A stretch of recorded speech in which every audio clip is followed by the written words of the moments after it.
बिस्मिल्लाहिर्रहमानिर्रहीम। अस्सलाम वालेकुम एवरीवन। आज मैं आपके साथ इंग्लिश 301 की असाइनमेंट का सलूशन शेयर करूंगी। इसकी लास्ट डेट है 15 जनवरी और इसके टोटल मार्क्स हैं 20।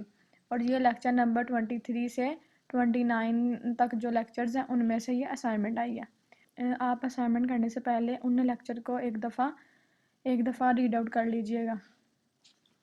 और असाइनमेंट करने से पहले आपको जो इंस्ट्रक्शन दी जाती हैं उनको प्लीज़ फॉलो कीजिएगा। असाइनमेंट आपकी MS वर्ड में होनी चाहिए। अगर कोई और फाइल में होगी तो उसके मार्क्स ज़ीरो आएंगे। इसके अलावा जूम 100% होनी चाहिए और आपने कॉपी पेस्ट नहीं करना। एंड आपका जो कलर है वो ब्लैक होना चाहिए।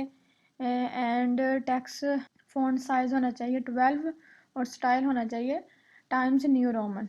Okay, let's start. यहाँ पे एक क्वेश्चन दिया गया है। इसके 3 पार्ट्स हैं। इसको 3 पार्ट्स में डिवाइड किया गया है।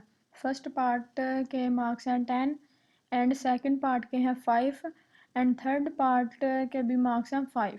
सबसे पहले उन्होंने क्या कहा हुआ है कि चूज़ अ रियल और फिक्शनल कंपनी, कि आपने कोई एक फिक्शनल कंपनी चूज़ करनी है और उस पर आपने अपनी असाइनमेंट बनानी है।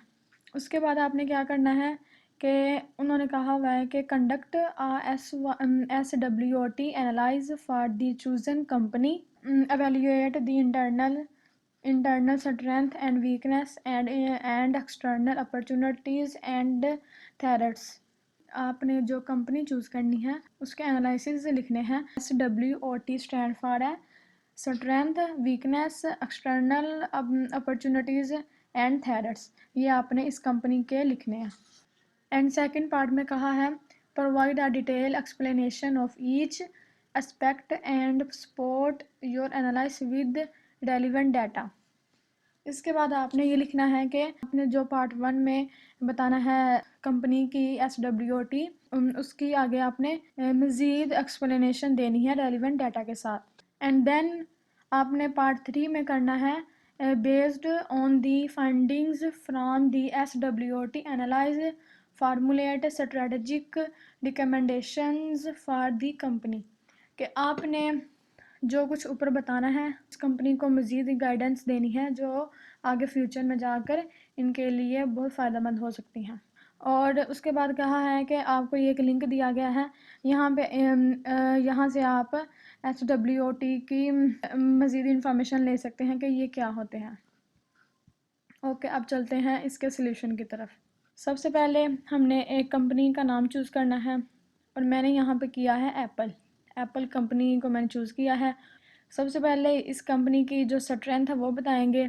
आप सब जानते होंगे कि एप्पल एक ब्रांड इमेज है। इसका ब्रांड बहुत ही फेमस है, बहुत ही अच्छी क्वालिटी के डिज़ाइन होते हैं इनके पास। उसके बाद प्रोडक्ट डाइवर्सिफिकेशन, इसकी जो प्रोडक्ट होंगी वो वो उनकी सर्विसेज आपने बता देनी है। उसके बाद इनोवेशन एंड डिज़ाइन, इसकी इनोवेशन और डिज़ाइन क्या है वो बता देना है। उसके बाद ecosystem integration and financial performance, इसकी फाइनेंशियल परफॉर्मेंस बहुत ही स्ट्रॉन्ग विद हाई रिवेन्यू के साथ। इसकी प्राइस बहुत ही हाई होती हैं और इसीलिए इसकी जो फाइनेंशियल परफॉर्मेंस है वो स्ट्रॉन्ग होगी।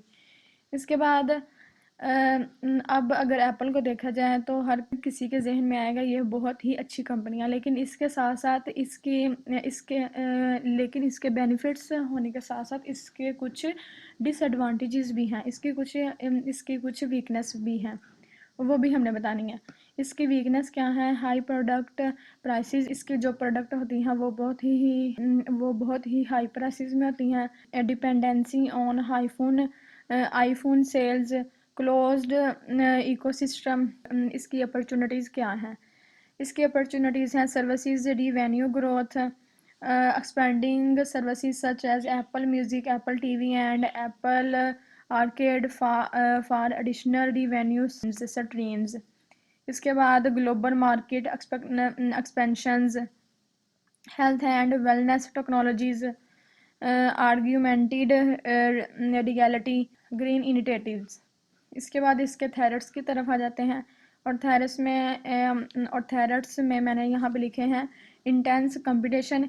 इसका कंपटीशन बहुत ही टफ होता है दूसरी कंपनियों के साथ। जो दूसरी कंपनियों के स्मार्टफोन हैं या एलसीडीज़ हैं, इसका कंपटीशन बहुत टफ होता है अदर कंपनीज के साथ। उसके बाद चेंजिंग कंज्यूमर प्रेफरेंसेस, इसके मैंने यहाँ पे कुछ थेरट्स लिख दिए हैं। और उसके बाद हम चलते हैं पार्ट बी की तरफ। इसके बाद हमने पार्ट बी में बताना था कि हमने जो पार्ट ए में बताया है उसको ही आगे हमने मज़ीद एक्सप्लेन करना था, एक्सप्लेनेशन देनी थी। जैसा कि हमने ऊपर स्ट्रेंथ में लिखा था ब्रांड इमेज, अब यहाँ पे हमने मज़ीद इसकी एक्सप्लेनेशन लिख देनी है। एप्पल के ब्रांड को 2021 में बेस्ट ग्लोबल ब्रांड्स कहा गया था। इसके बाद हमने ऊपर बताया था प्रोडक्टिव डाइवर्सिफिकेशन, उसकी आगे हमने मज़ीद एक्सप्लेनेशन कर देनी है। इसके बाद इनोवेशन एंड डिज़ाइन, इसकी explanation, ecosystem integration, financial performance कि इसकी फाइनेंशियल परफॉर्मेंस क्या है, ये हमने मज़ीद एक्सप्लेन कर देना है।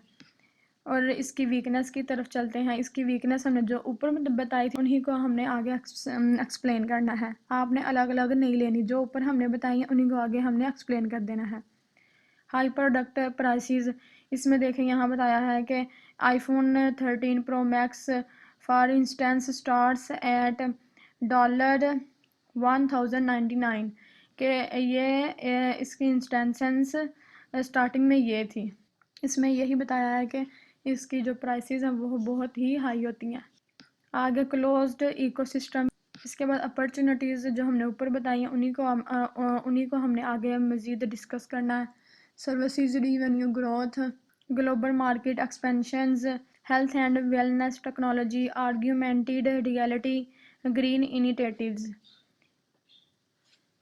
Intense competition, changing consumer preferences, regulatory challenges, इनको आगे आपने मज़ीद आपने एक्सप्लेनेशन करते जाना है। इकोनॉमिक डाउन ट्रेंड्स, ये हैं इसके थेरट्स, इनको हमने आगे एक्सप्लेन किया है। चलते हैं पार्ट सी में। इसकी रिकमेंडेशन बतानी थी, इसकी रिकमेंडेशन देनी थी कि आगे आप मज़ीद क्या कर सकते हैं, मज़ीद गाइडेंस देनी थी कि जो इस कंपनी को आगे फ्यूचर में जाकर बहुत बेनिफिट्स दे सकती हैं। Diversified revenue stream, enhance affordability, invest in R&D for innovation and strength sustainability efforts. ये मैंने इसकी रिकमेंडेशन बता दी है यहाँ पे, और इसका सलूशन यही था। आप कोई भी कंपनी को चूज़ कर लीजिए और उसकी ऐसे ही आपने स्ट्रेंथ, वीकनेस, अपॉर्चुनिटीज़ और थ्रेट्स बताने हैं, रिकमेंडेशन बतानी है। सेम एज इट मत कीजिएगा वरना आपको मार्क्स नहीं मिलेंगे। ओके, आई होप आपको अच्छे से समझ आ गई होगी। अगर आपको अच्छे से समझ आई हो तो प्लीज़ तो आप इस चैनल को सब्सक्राइब कर दें एंड लाइक शेयर करना मत भूलिएगा, ताकि आगे मज़ीद असाइनमेंट्स या जीडीबी के सलूशन या आगे फ़ाइनल टर्म्स की प्रिपरेशन के हवाले से जो भी मटेरियल है वो अगर इस चैनल पर अवेलेबल हो तो आपको इसका नोटिफिकेशन मिल जाए। ओके, अल्लाह हाफिज़।